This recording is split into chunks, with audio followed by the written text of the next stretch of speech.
Say yes to new beginnings. Yes.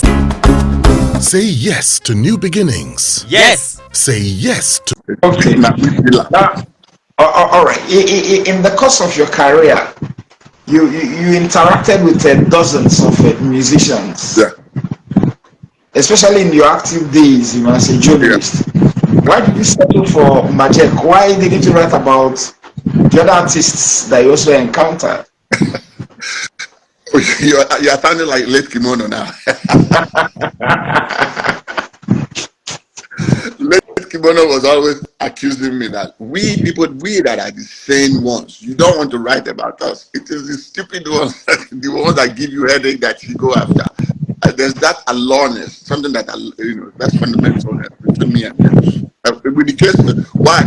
I mean, actually, I started writing a book on Fela,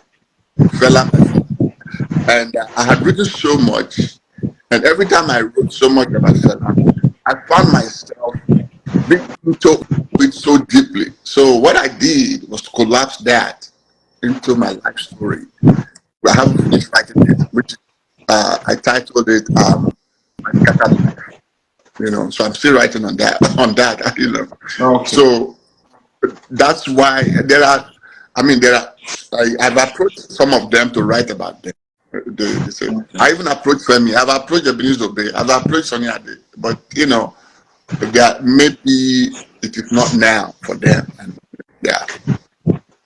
All right. So how is Majek's family taking the book? How did they feel about the book? Are they in support? I have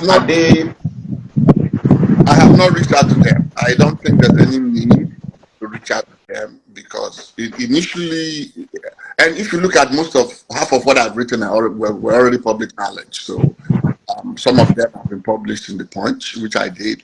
So I just kind of added here and there towards his last years to them. And so I've interviewed. I'm not writing a autobiography of Majek. I'm writing my memoir with Majek Fashek. It's what I'm privileged. It's mine. It's nobody's own. And I actually, if anybody say, I'm kind of, this is something they also should have commissioned to keep his memory going, but I don't blame them. I'm not asking them to commission it for me for anything, but they need to commission that to keep his memory. Majek has an amazing catalog of music, which to this day I don't think it is organized. Because organized, the family the estate should be able to live off of that. And that's what I attempted to do for him when he was alive. Those are one of the things I wanted to do when he was alive. Has it occurred to you that the family may decide to go to court? Oh yeah, definitely. But when you write all these things, you have to leave everything open. I'm not maligning him in any ways. I'm telling my own story from my own experience. It's not a hearsay. Everything I wrote there were not hearsay. Everything what I witnessed.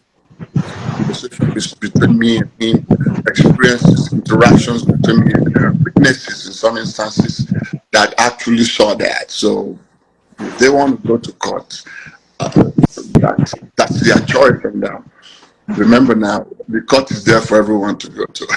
So, and I anticipate that, Okay. So how long did it take you to write the book? It took me years. It took me, actually, I finished the book when I had COVID. I stopped and I continued. And I was having a conversation with my friend, my colleague, my secondary school classmate, Professor Nduka.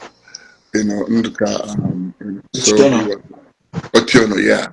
It was like, you need to finish this thing. That's the only thing we have concerning Nigerian music and Nigerian. So you need to finish. Let me back up a little bit on that going to court. If they want to go to court, which is fine with me. Most of those stories, like I told you, had been in public knowledge. They've been published before. Why did they go to court then?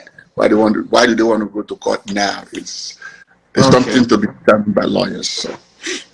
Okay. So why didn't you write this book when Majek was alive? Why did you wait until he was dead? Actually, I started writing it while he was alive. Nobody knew he was going to die. I started writing this book while he was alive because I interviewed him too. Interviewed him. His voice was interviewed in. He made statement to me in the book, which was, we had it. I interviewed him. I interviewed I said I interviewed this guy. What's his name? I interviewed Loud Wakings. I interviewed the two members, front members of Justice, Black Rise, and Black Rise, and also Amos McCraw.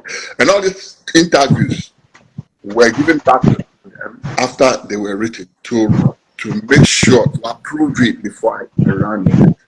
So nobody's going to come back here and tell you that. And they were all recorded. They are all recorded. Okay. Now, having dealt with and interacted with Majek very closely, while he was alive, what kind of person was he? All my family members knew him. At the point, my mother told me to bring him to her. My late mom, bring him home. Let me see what I can do with him. Sonny Okosu told me to bring him. Even Chris Okotie asked me to bring him. That's how much of loving this guy had, how much love the world had for him. As a person, my dad was a very kind human being. Nobody, he was like, he would be willing to give you all his money. He doesn't believe in wealth.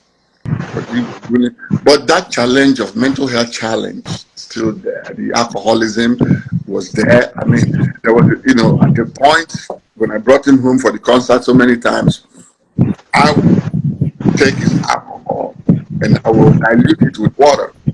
I wanted to, kind of, it's very difficult to take an alcohol away from somebody who is an alcoholic. Say, oh, you're not going to drink at all today. So I started diluting it, but one time, twice he caught me. That was when this young, they call him King, Wadada show was. They came one day and they were like loading him with alcohol because he was in his room, and I was like, wow, So I went over there and I told the guy, consider yourself. This guy is a legend. I understand you guys have not seen him in a while, a long time. But he's also a human being. Consider yourself, if this were your brother, would you do? So we went out. They were still feeding him that he was still drinking that. Even at the studios, Jato, even asked Charles Novia, all of them. So I started diluting the drink. So it was a challenge to manage my dad, but he was appreciative. Despite this, he would tell you when he's saying there are two Majek. One when he's really, really sober and himself, you will get the best of him,